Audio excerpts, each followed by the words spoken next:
सभी को सादर नमस्ते। सनातन वैदिक धर्म यूट्यूब चैनल में आप सभी का हार्दिक अभिनंदन। मित्रों, सत्यार्थ प्रकाश के तृतीय समुल्लास का स्वाध्याय कर रहे हैं और आज स्वाध्याय की श्रृंखला में हम तृतीय समुल्लास की 15वीं कक्षा का स्वाध्याय करेंगे।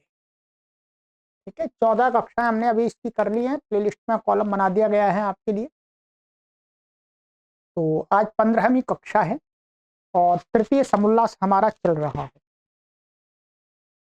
और ये कक्षा हमने आपको पहले ही इसमें हम सबको सूचना देते हमेशा दिखा के रखते हैं कि यह कक्षा तर्कशील, सत्यग्राही, मननशील एवं उच्च बुद्धि स्तर वाले सनातन वैदिक धर्म को जानने के इच्छुक पाठकों के लिए है, रूढ़िवादी एवं अतार्किक पाठक वृंद के लिए नहीं है। तो अब आप देख लीजिएगा आप कौन सी श्रेणी में आ रहे हैं। तो जिस भी श्रेणी में आ रहे हैं उसके अनुसार आप इस सीरीज को फॉलो कर सकते हैं। यदि आप तार्किक हैं, चिंतनशील हैं, मननशील हैं, सत्यग्राही हैं और रूढ़िवादी नहीं हैं तो आप इस सीरीज का आनंद लीजिएगा। और यदि आपके अंदर ये बातें हैं तो फिर आप इनसे दूर रहिएगा, दूसरी कक्षाओं को देखते रहिए। ठीक है, तो यहाँ पर हमारा विषय ये चल रहा था कि कुछ ग्रंथों के विषय में चर्चा कर रहे थे। तो मैंने गत कक्षा में बता दिया था कि महर्षि दयानंद सरस्वती जी ने कुछ ग्रंथ यहाँ पर ऐसे लिखे हैं कि उनको नहीं पढ़ना चाहिए, परंतु हमारा ऐसा मत है, हमारा अपना अपना सुझाव है, ठीक है, कि उन ग्रंथों को भी पढ़ना चाहिए। पहले तो इन ग्रंथों को पढ़ना चाहिए जिनको स्वामी दयानंद सरस्वती जी ने बताया है, परंतु साथ में हमें उन ग्रंथों को भी अवश्य पढ़ना चाहिए। ठीक है, उनकी भी जानकारी होना आवश्यक है। तो उनमें जो भी हैं पढ़ने चाहिए हमारे हिसाब से। अब यहाँ पर आगे एक प्रश्न किया है, प्रश्न ये किया है कि क्या इन ग्रंथों में कुछ भी सत्य नहीं है।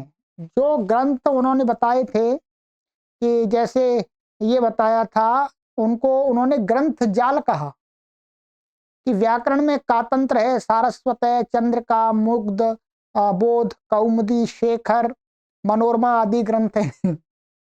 तो ये जो ग्रंथ बताए, तो उन्होंने किसी ने प्रश्न किया, किसी अतः अपनी तरफ से प्रश्न उठाया कि कोई व्यक्ति ये पूछने लगे कि महाराज जी इन पुस्तकों में कुछ भी सत्य नहीं है, इसलिए नहीं आप मना कर रहे। तो उसका महाराज जी उत्तर देते हैं कि उत्तर है, थोड़ा सत्य तो है परंतु इसके साथ बहुत सा असत्य भी है।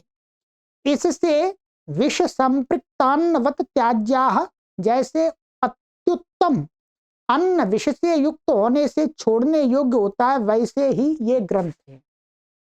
देखिए, उन्होंने तर्क सही दिया है और आपको भी सही हेतु लग रहा होगा, परंतु हर हेतु हर जगह घटित नहीं हो जाएगा।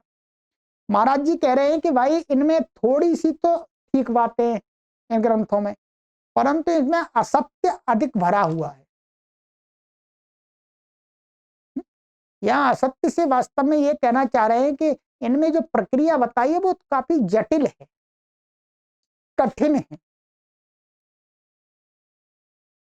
तो इसलिए वो कहते हैं, उदाहरण भी दे दिया उन्होंने कि भाई जैसे कोई अन्न है, विष, उसमें विष डाल दिया, लड्डू है मानिएगा, बूंदी के लड्डू है, उसमें थोड़ा सा जहर मिल गया, तो थोड़ा लड्डू, 1 किलो लड्डू में थोड़ा सा माने आधा ग्राम से भी और कम जहर की एक बूंद ही संभाल लीजिएगा, एक बूंद यदि उसमें गिर गई तो फिर कोई भी बुद्धिमान व्यक्ति ये नहीं सोचेगा अरे लड्डू की मात्रा तो ज्यादा है जी, मीठा तो अधिक है, जहर तो थोड़ा सा है, चलो खा लेते हैं। ठीक है, कोई भी बुद्धिमान व्यक्ति, बुद्धिमान क्या सामान्य व्यक्ति भी उनको खाएगा नहीं, छोड़ देगा नहीं भाई। ठीक वैसे ही महाराज जी कहते हैं कि इन ग्रंथों में थोड़ा जो इसमें क्या है, थोड़ी अच्छी बातें हैं परंतु बुरी बातें तो बहुत हैं। क्या है? बुरी बातें तो बहुत हैं। तो आप एक अच्छी बात को लेने चलेंगे तो आपको पीछे 10 बुरी बातें आपके पास में आ जाएंगी, इसलिए उनको नहीं पढ़ना चाहिए। तो इस पर हमारा सुझाव यही है कि नहीं, ऐसा नहीं होता। एक बुद्धिमान व्यक्ति होता है, समझदार व्यक्ति होता है, उन्होंने सामान्य व्यक्ति को दृष्टि में रख करके ये बात कही है। किन लोगों को ध्यान में रख करके कहा है? जो भेड़ चाल वाले होते हैं, जो भेड़ चाल वाले होते हैं, जो अपनी बुद्धि का बिल्कुल भी प्रयोग नहीं करते हैं, वास्तव में बिल्कुल भी विवेक नहीं रखते हैं। ऐसे लोग क्या है, गलत और सही में भेद नहीं समझ पाते, सबको सही सही समझते रहते हैं। उनके लिए तो बिल्कुल सही है। परंतु जो व्यक्ति विवेकशील है, मननशील है, वो पढ़ने के बाद उसमें से देखता है कि भाई ये तर्क की कसौटी पर खरा उतर रहा है कि नहीं उतर रहा। जो खरा उतर रहा है उसको तो मानने को वो तैयार रहता है, और जो नहीं उतरता उसको कहते छोड़ो भाई, इसको ये इसमें ग्रहण करने योग्य नहीं है। तो हमें सभी ग्रंथों को पढ़ना चाहिए, जितने पढ़ सकते हैं, परंतु विवेक दृष्टि से ध्यान रखेंगे। तर्क के तराजू पर तौल करके पढ़ के आगे चलना चाहिए। आंखों पर पट्टी बांध करके पढ़ने वालों के लिए ये बात कही है वास्तव में। क्योंकि जिस समय महाराज जी थे उस समय शास्त्रों को आंखों पर पट्टी बांध करके पढ़ने वालों की संख्या हो गई थी अधिक। जो भी कुछ लिखा है शास्त्र में, अर्थात शास्त्र नाम जिसको दे दिया, वहां जो भी लिखा है उस पर चिंतन करना ही नहीं है भाई, उस पर नानू नच नहीं करना, कुछ भी उस पर उंगली उठानी ही नहीं है। ऐसे लोगों की भरमार हो गई थी, ध्यान रखेंगे। तब महाराज जी ने कहा है कि ऐसे लोगों को तो ऐसे ही समझाना चाहिए कि भाई कि ये ग्रंथ पढ़ने ही नहीं चाहिए। ठीक है, इस प्रसंग में ये बात कही गई है, वास्तव में ध्यान रखेंगे। परंतु आप विवेकशील हैं तो पढ़िए, अधिक से अधिक ग्रंथों को पढ़िएगा, आपको अधिक से अधिक ज्ञान प्राप्त होगा। ठीक है, जो गलत होगा उसको आप अपने आप छोड़ देंगे। तो ये इन्होंने कहा है प्रश्न। अब दूसरा प्रश्न उठाते हैं, बहुत महत्वपूर्ण प्रश्न है, ध्यान देंगे। क्या आप पुराण इतिहास को नहीं मानते? स्वामी जी को कोई कहता है कि भाई क्या आप पुराण हैं, पुराण जो इतिहास आदि है उनको नहीं मानते क्या, जो पुराण इतिहास है? तो वो उत्तर देते हैं स्वामी जी, हाँ मानते हैं, परंतु सत्य को मानते हैं, मिथ्या को नहीं। देखिए महाराज जी कितनी अच्छी बात कहते हैं कि भाई हम पुराण इतिहास को मानते हैं, परंतु झूठ पुराण को, झूठ इतिहास को नहीं मानते। भाई एक विवेकवान व्यक्ति, एक सही आदमी, ज्ञानी आदमी यही तो कहेगा, यही तो कहेगा भाई उसको। तो उन्होंने कहा पुराणों को मानते हैं और उस जो सत्य है उनको मानते हैं, झूठ को नहीं मानते। भाई कैसे? कहते हैं कौन, प्रश्न फिर प्रश्नकर्ता कहता है कौन सत्य और कौन मिथ्या? भाई इसका निर्णय आप कैसे करेंगे कि ये पुराण झूठा है, ये इतिहास झूठा है, ये पुराण सही है, ये इतिहास सही है? बस तब पुराणों के विषय में भी बहुत भ्रम हो गए, पुराणों की कोई संख्या ही नहीं है। जिस समय पुराण लिखे जा रहे थे उस समय लोगों ने न जाने उस काल में 100-200 वर्ष के काल में न जाने कितने पुराण लिख डाले और अपनी अपनी सब में हाँक डाली। एक दूसरे ने एक दूसरे का विरोध कर डाला।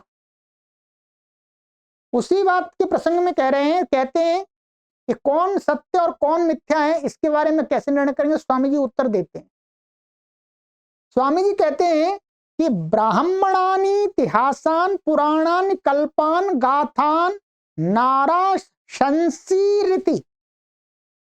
ये क्या है? ये एक वाक्य है, जैसे ग्रंथ का ये वाक्य है।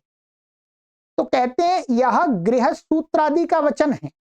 ये गृह सूत्र हैं, उनका उनमें ये दिया हुआ है कि ब्राह्मणानि इतिहासान पुराणान कल्पान गाथा नारा शंसीरिति। इसका हिंदी अर्थ आप समझ लीजिएगा। यह गृह सूत्र आदि का वचन है जो ऐतिरेय शतपथादि ब्राह्मण लिख आए, उनके ही इतिहास, उन्हीं के इतिहास, पुराण, कल्प, गाथा और नाराशंसी, ये 5 नाम हैं।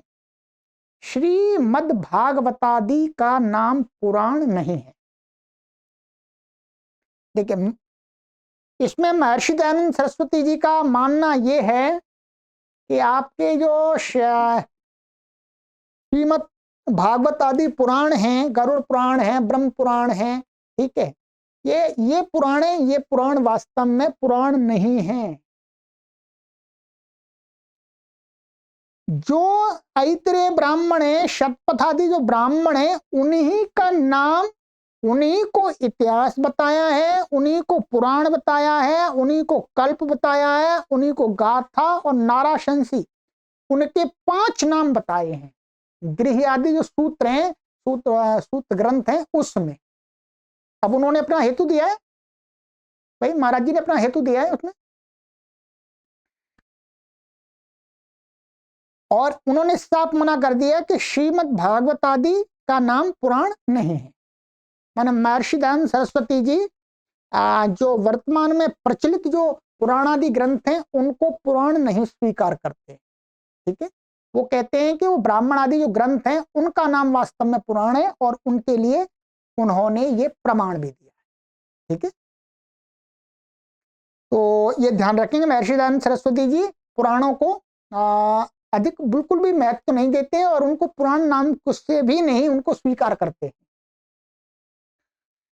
आगे यह प्रश्न, जो त्याज्य ग्रंथों में सत्य है उसका ग्रहण क्यों नहीं करते। अब प्रश्नकर्ता ने प्रश्न कर दिया कि महाराज जी, जो त्याज्य ग्रंथ आपने बताए कि भाई ये नहीं पढ़ने चाहिए, उनमें भाई जो सत्य है उसको तो ग्रहण कर लो। ठीक है।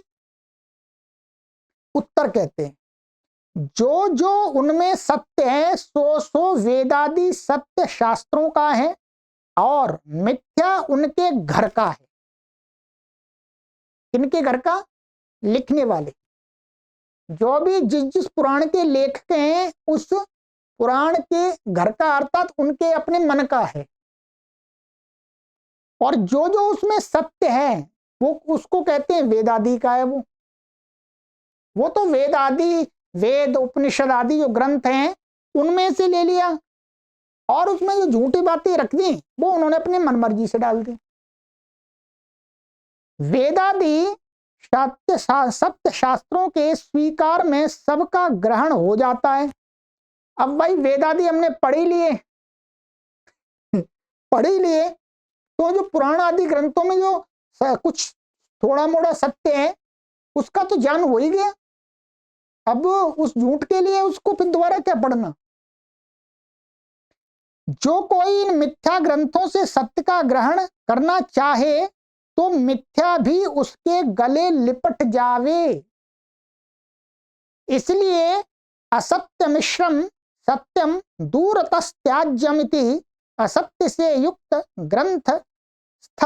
ग्रंथस्थ सत्य को भी वैसे छोड़ देना चाहिए जैसे विषयुक्त अन्न को।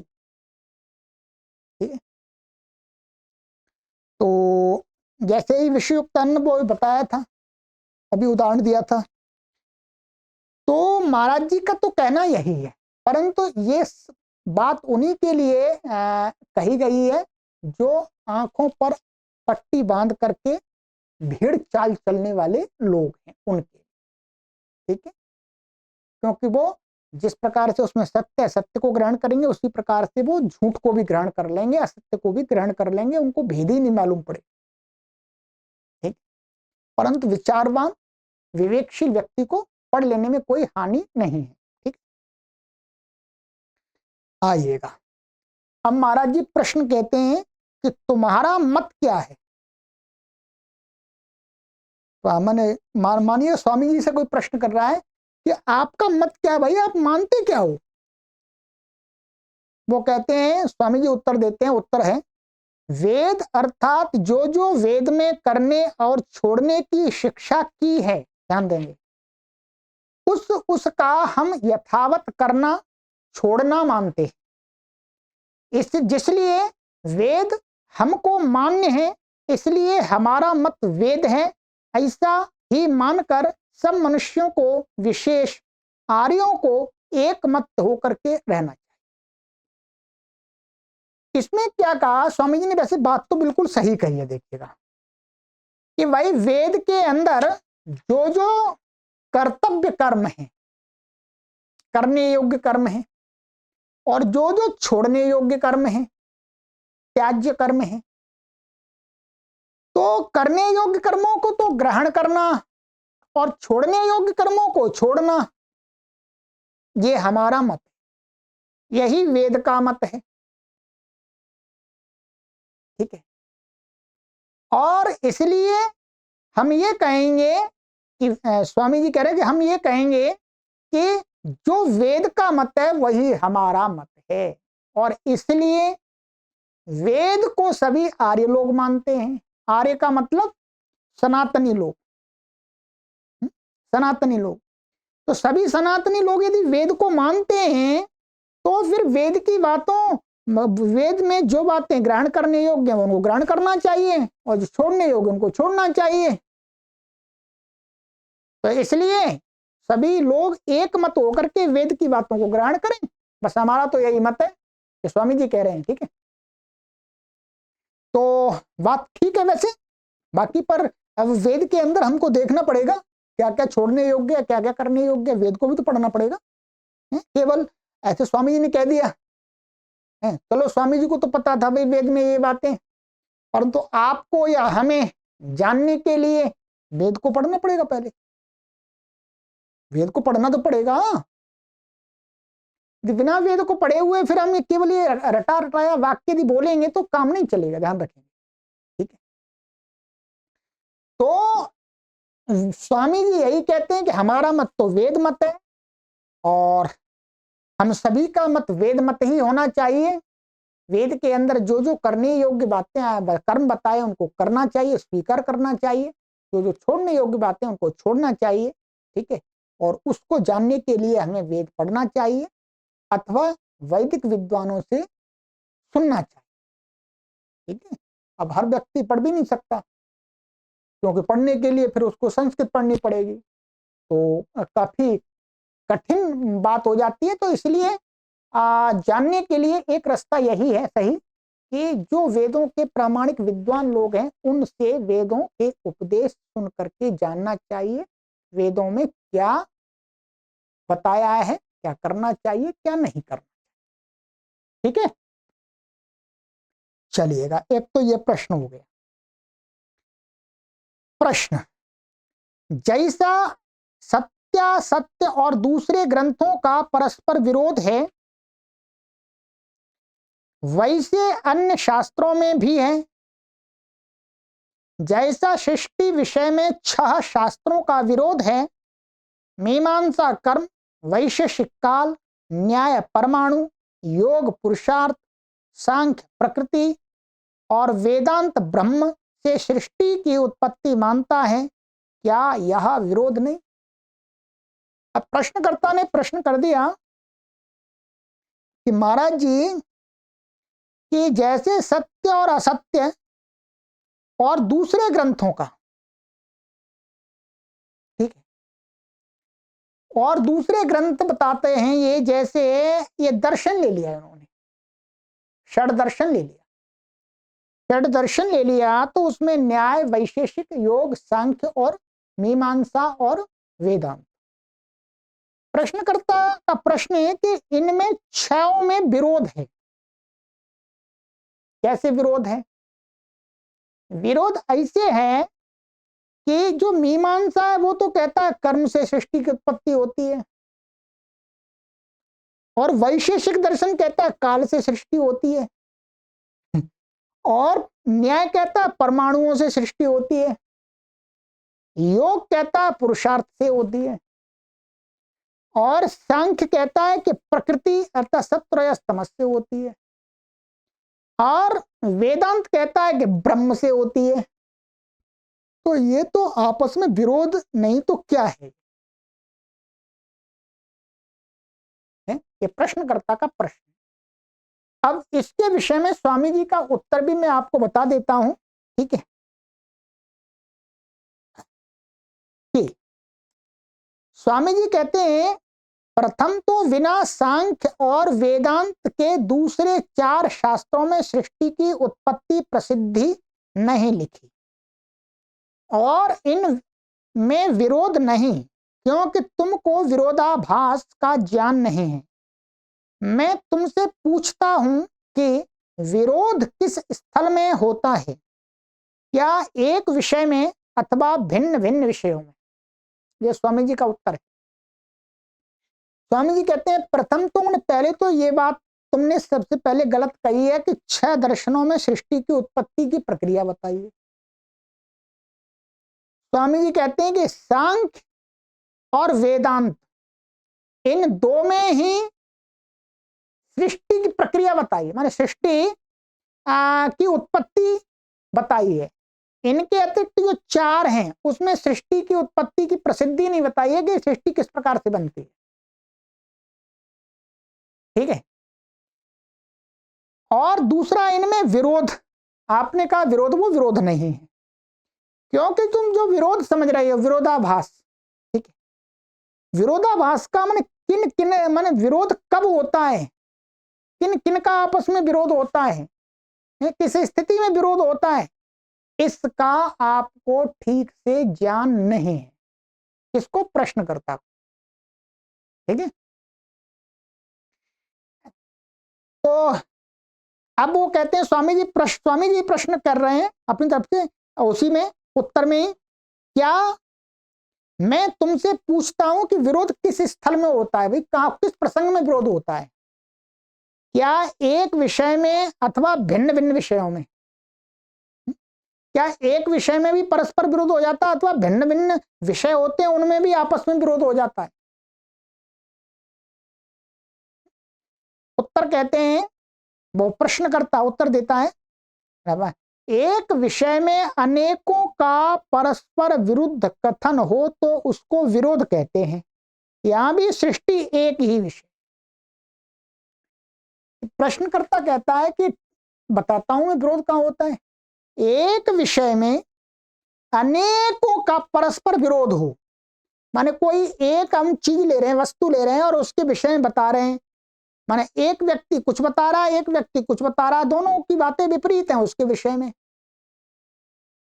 तो वो क्या हो जाएगा, विरोध हो जाएगा।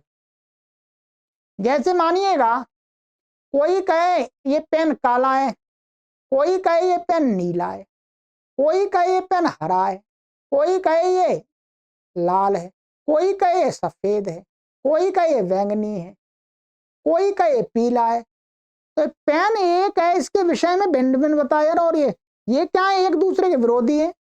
यदि पीला है तो काला नहीं हो सकता, भाई काला है तो पीला नहीं हो सकता, काला है तो सफेद नहीं हो सकता, सफेद है तो काला नहीं हो सकता। ठीक इसी प्रकार से ये सृष्टि है, सृष्टि एक विषय है और उसकी उत्पत्ति में ये जो आपके 6 दर्शन है ये अलग अलग तरीके से बताते हैं, जो उसने प्रश्नकर्ता ने पहले बताया था, पहले बताया था। तो कहते हैं कि अब स्वामी जी का उत्तर सुन लीजिएगा, अच्छा उत्तर है वैसे। उत्तर, क्या विद्या एक है व 2? पहले ये बताओ, विद्या एक है या 2 है विद्याएं? एक है, जो एक है आप ये कहो कि विद्या एक है, प्रश्नकर्ता को करें, यदि आप कहो विद्या एक है, जो एक है तो व्याकरण वैद्यक ज्योतिष आदि के भिन्न भिन्न विषय क्यों? भाई विद्या एक ही है तो फिर ये भाई ये ज्योतिष विद्या, ये व्याकरण विद्या और ये वैदिक विद्या, ठीक है। ये विद्याएं भिन्न भिन्न विषय क्यों हैं? जैसा एक विद्या में अनेक विद्या के अवयवों का एक दूसरे से भिन्न प्रतिपादन होता है, वैसे ही सृष्टि विद्या के भिन्न भिन्न 6 अवयवों का 6 शास्त्रों में प्रतिपादन करने से इनमें कुछ भी विरोध नहीं है। जैसे एक उदाहरण दे रहे हैं, जैसे घड़े के बनाने में कर्म, एक कोई घड़ा बनाएंगे तो उसमें कर्म, समय, मिट्टी, विचार, संयोग वियोग आदि का पुरुषार्थ, प्रकृति के गुण, कुम्हार कारण है। ध्यान रखेंगे। जैसे एक हमने घड़ा बनाना है, अब घड़े बनाने के लिए किन किन की आवश्यकता है? तो यहां पर कहते हैं एक तो कर्म करना पड़ेगा। कर्म माने घड़े को बनाने की क्रिया करनी पड़ेगी, और समय भी चाहिए, माने जब बनेगा तो समय में बनेगा, काल अपेक्षित है, बिना काल के कुछ नहीं हो सकता। और मिट्टी भी चाहिए, बिना मिट्टी कैसे बन जाएगा, मिट्टी भी चाहिए। और विचार, चिंतन भी चाहिए, किस किस तरीके से बनाना है। संयोग वियोग आदि का पुरुषार्थ भी चाहिए, अर्थात मिट्टी के कण आपस में जुड़ेंगे, एक आकार में जुड़ेंगे और एक आकार से हटेंगे, ठीक है। तो संयोग वियोग आदि का पुरुषार्थ, इसको पुरुषार्थ कहा है। प्रकृति के गुण अर्थात सत्व तमस भी होंगे वहां पर। और कुंभकार, कुंभार को बनाने वाला, घड़े बनाने वाला, ये क्या है? ये कारण है। उस घड़े को बनाने के लिए ये क्या है? कारण है।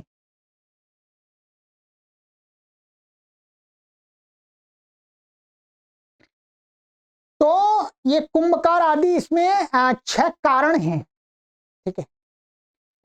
6 नहीं, इसमें ये जैसे कर्म हो गया, समय हो गया, मिट्टी हो गया, विचार, संयोग वियोग आदि का पुरुषार्थ हो गया, प्रकृति के गुण हो गए, और कुम्हार आदि, ठीक है।